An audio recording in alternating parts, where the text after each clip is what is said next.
자, 한동훈을 한번 우리가 또 관찰 한번 해봅시다. 유리관 속에 든 힌지 같은 거죠. 그 코코메디 아닙니까? 유리관은?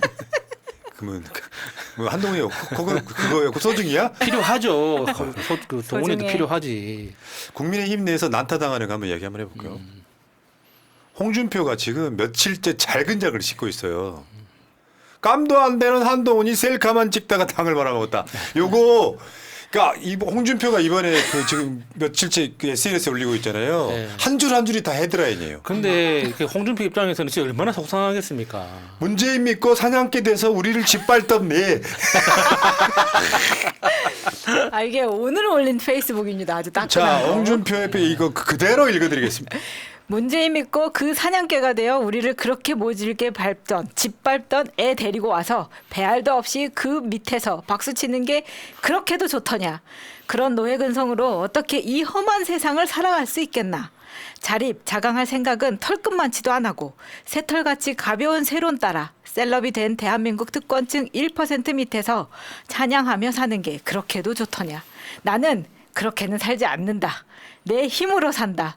내 힘으로 살다가 안 되면 그건 내 숙명이다. 호랑이는 굶주려도 풀은 먹지 않고 선비는 아무리 추워도 곁불은 쬐지 않는다. 아 근데 홍준표가 정상으로 보이는 건 홍준표 기억하세요? 박근혜 탄핵되고 나서 네. 경남지사다 올라가고 당대표 하잖아. 네. 그때 온갖 막말로 선거 말아먹었다는 이야기가 있잖아요. 근데 홍준표가 정상으로 보여. 다음. 천신만고 끝에 탄핵의 강을 건너 살아난 이 당을 깜도 안 되는 황교안이 들어와 대표놀이 하다가 말아먹었고 더 깜도 안 되는 한동훈이 들어와 대권놀이 하면서 정치 아이돌로 착각하고 셀카만 찍다가 말아먹었다. 이 당 안에서 인물을 키우거나 찾을 생각은 하지 않고 당 밖에서 셀럽을 찾아 자신들을 위탁하는 비겁함으로 이 당은 명주를 이어간 거다.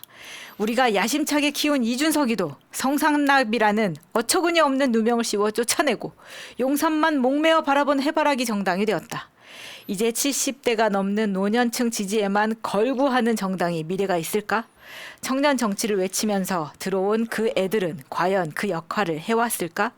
이번 총선을 바라보면서 내가 30여 년 보낸 이 정당이 날지 못하는 새로 또 전락하고 있는 게 아닌지 참 안타깝다. 그래서 기자가 묻습니다. 서울 올라가실 건가요? 아니다. 나는 이제 아직 이 사람 내가 대선을 마지막으로 바라보는 것 같고요. 근데 내가 봤을 때도 그래요. 홍준표만 이렇게 생각하는 게 아니라 국민의힘의 다수 중진들은 똑같이 생각한다는 겁니다. 특히나 그나마 정상적인 생각을 하는 보수 지도자들은 다들 비슷한 생각을 하고 있을 겁니다. 그러니까 대통령한테, 그러니까 윤석열이라는 그 존재를 빼고 나면 그 대통령이라는 지위를 중심으로 일사불란하게 여당으로서 조직돼야 하는 거는 너무 당연한 거예요. 근데 이번에 윤석열한테 너무 과도했습니다. 그러니까 어느 정도 윤석열한테 협조를 해야 되는데 그냥 다들 팬티 벗고 그냥 다 춤을 췄잖아요. 그거는 너무 과도한 거죠. 그러니까 그거는 누가 보더라도 그러니까 우리가 이게 반대쪽 진영이어 가지고 비판하는 게 아니라 정말 보통 사람의 시각으로 보더라도 상식선을 넘었습니다. 그러니까 이번에 국민의힘은 너무 잘못된 선택들을 너무 많이 했거든요. 근데 자신들이 그것도 모르고 이번에 총선에서 이길 거라고 누가 국회의장 할지 서로 막 그 샴페인 먼저 터뜨리고 막 그랬던 것 자체가 어처구니가 없는 거죠. 그러니까 홍준표니까 한동훈을 한참 아래로 내려다 보면서 저런 얘기 할 수 있고 국힘 내부에서 그 총선 기간에 그런 얘기 엄청 돌았죠. 저 애송이를 데려다가 뭐 하는지 모르겠다. 네.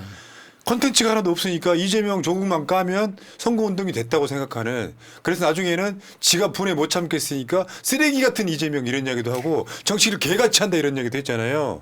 그런 것들이 얘는 황교안과 크게 다를 바 없네라는 인식이 생겼고요.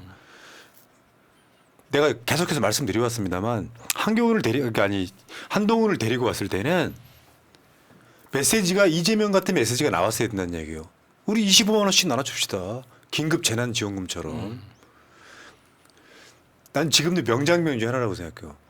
민주당하고 국민의힘이 총선 공약을 하나 똑같이 비슷한 시기에 건 게 있어요. 저출생 대책. 네. 민주당은 단계별로 뭐하고 네. 하고 뭐 얼마 주고 네. 막 이게 있었잖아요. 같은 때 국민의힘의 공약은 딱 하나였어요. 아빠 출산하면 아빠 출산휴가 한 달. 그걸로 끝이었어요. 거기 한동훈이가 논평을 이렇게 했잖아. 그게 다 국민 세금이다. 새로운 메시지를 내지 못하고 윤석열이 만든 가이드라인 아래에서 그것만 보여주다가 보니까 뭔가 내세울 게 없으니까 2조 심판, 이재명, 조국 범죄자 이것만 했단 말이죠. 근데 국민을 속이는 것도 뭔가 정치적인 여유가 있어야 되는 거잖아요. 가장 중요한 게 이런 거예요. 유세장을 갔는데 한동훈한테 환호하는 사람들 있잖아. 막 깃발 들고 나오고 막 사진 들고 나오고 됐다. 여론조사 믿지 마. 됐다. 우리가 이겼다라고 생각하는 이 마인드 갖고 있는 애가 국민의힘의 비대위원장이었던 거예요. 그러니까 진짜 한동훈이 정치적으로 미숙하다고 느껴졌던 게 만약에 이재명 대표 입에서 전 국민 지원금 25만 원씩 가구당 100만 원씩 지원합시다. 그렇게 제안했을 때 좋다. 내가 집행할게. 바로 대통령한테 제안해서 다음 달 바로 하겠습니다. 보셨죠? 어떤 제안이 들어오더라도 국민한테 도움이 되는 거면 우리는 합니다.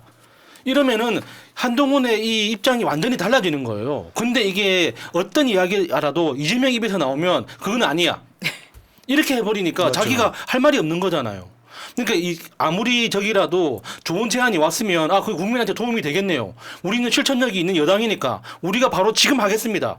하고 대통령한테 밀어붙이면 되는 거죠. 그러면은 한동훈은 진짜 정치적 리더 되는 거예요.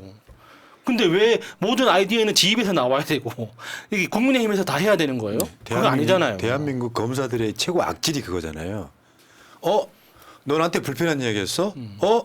너 지금 반대쪽에 있는 거지? 자, 너 수사 시작. 그래서 계속 탈탈 털어서 딱 그거 대한민국 특수부 검사 그거 아니에요. 털어서 먼지 안 나오는 사람 있나 보자. 그리고 어떻게든 유죄를 만들잖아요. 그것만 해왔던 놈들이야. 그러니까 딱히 이 대가리 속에서 이재명 조국 심판밖에 더 있었겠냐고요. 심판이란 소리가 아니라 선거니까 심판이라고 썼겠지. 이재명 조국 수사. 니들은 범죄자야. 얘들 판사직까지 다 하고 있잖아 지금. 죄가 있다 없다까지. 지금 그게 선거 마지막 날까지 그런 이야기 했잖아요. 범죄자한테 이 나라를 넘겨주실 겁니까? 그러니까. 장악이란 표현까지 썼어. 네. 선거에 이기면 장악이에요? 됐고 한동훈 다음이 누구냐 지금 하마평이 벌써 나오고 있죠. 비대위원장 뭐 이꼴 당대표니까.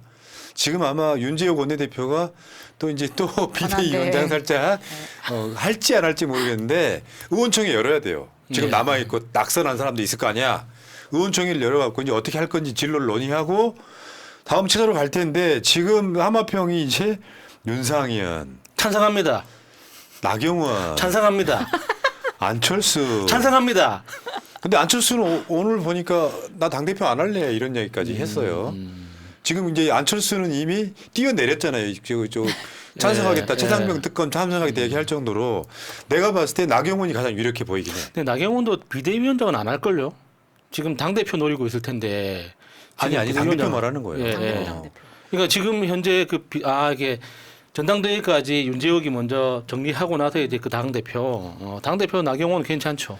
그 바로 한번 더 들고 지금 괜찮지. 내가 봤을 때 국민의힘이 당 대표를 시킨다고 하면 나경원이 될 가능성이 되게 높아 보입니다. 물론 이제 우리가 스트레스는 많이 받겠죠. 지난번에도 봤잖아요. 굉장히 나오면은 진짜 짜증납니다. 나경원은. 걱정하지 어디 마세요. 자체가. 지금 이제 나경원 재판 걸려 있는 게 있잖아요. 네, 패스트트랙. 국회 선진화법 위반으로 지금 재판이 지금 안 열리고 있는데 그러니까. 그게 이제 다음 국회에서 우리 민주당과 조국혁신당이 계속 압박해서 법원이 재판을 진행하게 되면 나경원도 자유롭지 못할 겁니다. 네. 그러니까 지금 언론이 사실 당대표 만드는 거거든요. 그래서 친윤이냐 비윤이냐 옛날에 윤석열한테 저번 당대표 만들 때 그 뭐 핍박을 받았냐 안 받았냐 심지어 여러분 있잖아요. 총선 끝나고 전 당대표 김기현이가 윤석열을 까요. 근데 그런 상황이다 보면 결국에는 나경원이 가장 선점해 있지 않겠느냐 하는데 그것도 윤석열이 개입하려고 하면 큰일 나겠죠 이제는. 그리고 이번에 이제 그 당 대표에 김기현이 다시 한번 도전하는 것도 괜찮죠. 그리고 못할 거 없잖아요. 그리고 친윤 색깔 가진 사람은 당 대표 안 될 거다라고 보는 거예요. 그러니까 권성동도 거론된다고 하는데 현재 지금 국민의힘은 윤석열 손을 벗어났다 이렇게 볼 것 같습니다. 나경원 되면 더 좋지 뭐 우리 입장에서 보면. 아니, 누가 돼도 우리 권성동은 왜 안 됩니까? 예. 친윤은 아니잖아요. 옛날 친윤이지. 지금은 친윤한테 팽당해가지고 칼을 갈고 있을 테고. 근데 이제 언론이 그런 얘기 하지 않습니까? 언론이 한동훈계 이야기를 해요. 한동훈의 도구? 아, 개. 한동훈이 개가 개파. 있나요? 개파가? 근데 지금 실제로 한동훈이 이제 저 비대위원장 하면서 비대위원으로 올려갖고 공천까지 준 사람들이 있어요. 저 중에 지금 저 나오는 명단 중에 현역 국회의원은 4명밖에 없습니다. 근데 저 한동훈 개라고 이름이 있는 저 사람들한테 한번 물어봐야죠. 한동훈 개라고 지금 생각하느냐고. 지금 이게 안 물어봤잖아. 아니 언론에서 분류나 이런 것들이 좀 맥락이 없더라고요. 네. 예를 들면 이상민 같은 경우에 한동훈이 뭐 1호로 영입했다라고는 하지만 그걸 한동훈이 애써가지고 막 영입한 게 아니었잖아요. 그래서 거기다가 이런 사람들을 한동훈이라고 볼 수는 장동혁 의원 없죠. 같은 경우는 자기가 한동훈 개라고 생각하겠습니까? 나는 윤석열 개지 한동훈 개 아니지. 아니, 그러니까 나소열 후보랑 장동혁이 보궐선거로 들어왔어. 예. 1년 반 정도밖에 안 된 사람을 사무총장 시킨 게 한동훈이에요. 예. 보통 일반 거대 정당은 사무총장을 보통 3, 4선 이상 시키지 않습니까? 그런데 저걸 왜 보여드리냐면 국민의힘에서 한동훈이 돌아온다고 해서 지켜줄 사람이 없다는 얘기 하는 거예요. 없네요 정말. 나머지 사람들은 다 대부분 한동훈보다 경륜이 있거나 한동훈 저 새끼 뭐지 하고 한동훈 비대위원장의 108일 그리고 108석을 얻었던 그것들을 기억하고 있기 때문에 한동훈을 지킬 사람은 없고 한동훈을 부를 사람도 없을 거라고 보는 거예요. 그래도 가끔 이제 김경률이 한동훈하고 같이 좀 식사도 해줬으면 좋겠네요. 나머지는 사실 한동훈하고 뭐 만날 인연이 아닌 것 같고. 저 중에서 김예진은 좀 은혜를 받았다고는 할 수 있죠. 왜냐하면 이전에 비례였었는데 이번에 2번 비례에 꽂아준 것도 이 리스트에 넣은 것도 한동훈이라고 볼 수 있기 때문에. 저는 그게 한동훈 힘이라고 보지는 않습니다. 예. 아 그럴 수 있겠네요. 예. 근데- 김예지 스스로의 능력으로 됐다고 봅니다. 그러니까 한동훈은 끝났다고요. 예, 예. 차라리 검사로 재직이나 했으면 좋았을 텐데 윤석열이 법무부 장관 시켰잖아요. 그때 온 세상이 깜놀했잖아요. 법무부 장관 깜이 아닌데 그냥 걔는 검사장 출신이라고 해도 실제로 검사장을 한 적이 없어요. 뭐 무슨 지방 법원장 아니 저 검찰청장을 한다 이렇게 그러니까 예. 지검장 같은 거 한 적이 없어요. 그냥 대검에서 윤석열 밑에서 근무했던 애야. 얘를 법무부 장관까지 끌어올렸어요. 근데 얘를 갑자기 비대위원장까지 갖고 가. 미친 짓 했거든요. 그럼 한동훈이 지금 자기가 나 정치 떠나지 않겠다라고 얘기하면 사퇴했지 않습니까? 문제는 한동훈을 불러들일 사람들이 국민의힘에 절대 다수가 있어야 돼요. 근데 한번 써먹어 봤는데 예. 사실 왜 정치 신인이 스마트해가지고 막 열풍 불고 다닐 수 있기는 해요. 근데 한동훈이 저렇게 그만두면 저거 쥐어짜서 한동훈 게 지금 현역 국회의원 4명 정도 보잖아요. 절대 소수잖아. 한동훈을 다시 부를 수가 없다는 거예요. 예. 다 한동훈 욕하고 있는 거 아니야. 누워서 셀카 찍는 새끼가 어딨어. 그러니까 다음 주부터 뉴스를 보면은 알 수 있습니다. 그러니까 한동훈이 비대위원장에서는 물러났지만 만약에 진짜 정치적 가능성을 보여줬다면 그 여러 자리에서 부릅니다. 강연해달라. 무슨 기자회견 하자, 토론회 하자 하면서 여기저기서 계속 부르거든요. 그러면은 그걸로 또 인터뷰 기사에 나오고 신문지상에 오르내리는데 다음 주부터 보면은 한동훈이 그 미디어에 이름이 오르내리느냐 그거 보면 딱 확실히 알 수 있습니다. 그러니까 한동훈이 이번 총선 끝나고 나서는 그냥 인생이 내리막길 걷기 시작하는 거예요. 봐봐요. 우리 최빙선이 국회 들어가서 한동훈 특검 그거 민주당도 그거 결국은 할 수밖에 없는 상황이 될 것 같거든요. 그렇게 되면 한동훈이 수사를 받을 수도 있어요. 그러니까 수사도 수사지만 한동훈 입장에서는 이 변호사 개업한다고 치면 한동훈한테 누가 의뢰를 하겠습니까? 한동훈한테 그 사건을 맡기기에는 너무 유명합니다. 그러니까 아무런 메리트가 없단 말이에요. 이게 검사 비리가 이렇게 약효가 있으려면은 유명하지 않아야 돼요. 유명한 검사는 이름이 유명한 검사는 너무 드러나니까 맡길 수가 없거든요. 아무것도 못 하는 거죠. 자, 그런 상황인데 문제는 국민의힘이 앞으로 소위 이제 뭐 저 인터넷 용어로 암흑기 이런 표현 쓰지 않습니까? 국민의힘 다음 지방선거 때까지 암흑기. 물론 대선이 있으면 더 좋고요. 예. 그렇잖아요. 윤석열 임기도 이제 끝나갑니다. 굉장히 빨리 오는 느낌이잖아요. 그러면 국민의힘 입장에서는 뭐 어떻게 하지? 그러니까 아까 뭐 윤상현하고 나경원하고 안철수가 거론되는 이유가 대부분의 국회의원들이 영남 쪽 사람들이잖아요. 당대표 할 만한 깜냥들이 없어요. 예. 그 중에 하나가 김기현이었던 거예요. 그러면 지금 아마 줄이면 이런 소수 정당으로 전락했을 때는 원외 당대표 좀 힘들어요.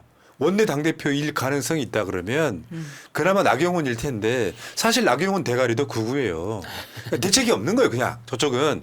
근데 그 암흑기를 지금 시작된 거예요. 그러면 민주당이 막 국회에서 조국 혁신당과 함께 막 온갖 개혁 드라이브를 할 때 못 막아냅니다. 이거는. 그래서 대선이 빨리 왔으면 좋겠다. 여러분 댓글창 맞으시죠? 빨리 오겠죠. 예. 지금은 최상검 최상검이네. 최상병 특검이나 김건희 특검이 이게 두 개 다 진행이 될 겁니다. 이게 윤석열이 거부권을 행사하든 안 하든 이거는 시간과 절차의 문제지. 빠르면은 5월 말, 늦어도 6월 말에는 특검이 출범하고 수사를 시작할 텐데 그렇게 되면 분명히 이렇게 범죄 혐의가 드러날 수밖에 없지 않습니까? 그러니까 지금 국회에서 윤석열 그 탄핵에 대해서 본격적으로 드라이브를 못 거는 이유가 명확한 범죄 혐의가 없기 때문이거든요. 그러니까 헌법적 의무로 봤을 때는 당연히 그 의무를 못 하고 있는 거지만 네. 그 전체를 명확한 범죄 혐의가 있다고 특정할 수가 없는 거잖아요. 그러니까 이 범죄 혐의를 기다리는 거죠. 지금 상황에서는. 그러니까 어쨌거나 이게 시간의 문제인 것뿐이지 이 윤석열은 더 이상 그 자리에서 일 못 하는 겁니다. 네, 그러니까 이게 윤석열이 한동훈을 아바타로 꽂았어요. 그래서 내 아바타들 공천 많이 해준 느낌이 있었다고. 그런데 한동훈이 딴 주머니를 잤잖아요. 그것을 보면서 실제로 친윤이라고 부를 만한 사람이 별로 없어요. 108명이 완전 찐윤이라면 윤석열을 지키죠. 근데 그렇지 않다고. 나머지 국회의원들은 뭐 나경원 안철수만 봐도 명확하잖아요. 불가능하다고 봅니다. 예, 예. 자, 어쨌건 야 집에 내가 저기 인터넷에 주문을 해놨어요. 팝콘을 한 2톤 정도. 팝콘 가구를 한번 보려고. 여기까지. 자, 똘망님 감사드리고요. 단풍짜장님 감사드리고 날고 싶은 닭 푸드득님 홍카 시원하긴 하네. 날지 못하는 새. 예. 뭐냐면 뭐 이 사람은 지금 대구에 내려가 있잖아요. 실제로는 중앙 정치에 엄청 개입을 하고 싶은데 누군가 불러줘야 되잖아요. 못 이긴 척 올라올 거 아니야. 예, 예. 이 사람 내가 봤을 때 또 저번처럼 당기표 하고 싶을 것 같긴 해. 근데 홍준표 부르는 사람도 없어요. 자, 악마를 보았다니 푸나님 2년 전 닉네임 나라꼬라지 잘 돌아간다입니다. 기억 못하시겠지만 네. 대선 패배하고 푸나님 며칠 쉬면서 괴로움이 컸었겠지만 카페에서 홀로 유튜브 켜고 이재명 지지자들 독려해 주던 그날이 아직도 선명합니다. 카페에서 방송한 적은 없고요. 이분 머릿속에 뭔가 있죠. 사무실. 방송실 분위기가 카페처럼 사무실. 보였다 이거죠. 그리고 맞이하는 첫 승리이군요. 눈물이 납니다. 그때는 50만도 안 되었는데 100만이 눈앞이군요. 아이고 늘 변하지 않는 마음 대신 승리 후 또 보입시다. 아, 감사합니다. 자, 다음 주제로 가겠습니다. 새날 구독이요. 구독. 아, 다음 주제가 구독이었군요. 그러니까 구독 안 하신 분들 구독 좀 해달라고. 네, 지금 구독 타임입니다. 지금 100만에 2명 남았어요 이제. 채널 구독, 좋아요 같이 눌러주세요. 자,